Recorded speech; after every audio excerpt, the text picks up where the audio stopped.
Laciňák vám nepoviem, ale vidíte, má to plody, ktoré tu kolujú niekde, že sa môžete z nich napiť ako z kokosového orechu.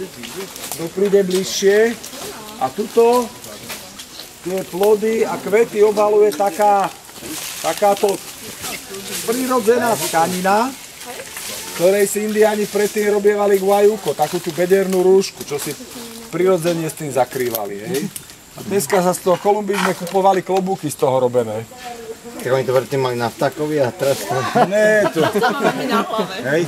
A tieto listy sú vám možno povedomé, pretože všetky tie strechy v tábore máme urobené z nich. Hej. Je to iná technika ako z toho moriče. Tie z moriče listy majú iný tvar a tie treba tak zapletať. Toto bolo, ja som dneska tam robil akurát strechu na konci. Polovicu z toho odrežu. Nechod moc vysoko, za to náhodou urve, až nekecneš. Ešte raz, ako sa volá tá palma? Temiče. A toto si videl? To máš tu nejaký chrobák. To není chrobák, moja zlatá, to je šváb. To by si mohla vedieť ako biologička. Rozlíšiť chrobáka od švába. Ako by si povedala na motýla, že je mravec. No.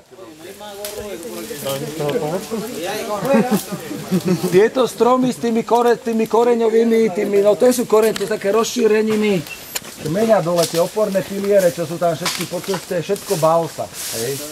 Tá ľahká časť dreva sú práve tie oporné piliere. Ten zvyšok kmeňa tvrdili mi teda túto miestne, že ten je ťažký, že to je normálne drevo.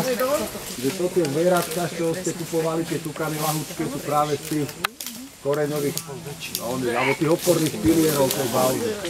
Koreňov. To najľahšie drevo na svete. Zhruba ako polystyren. No. A teraz nám ešte idú uťať to palmito, aby ste vyskúšali, jak to chutí.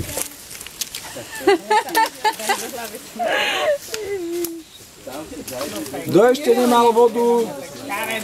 Temiče, kto ešte nepil? Mira, para abrir uno, ¿cuánto más?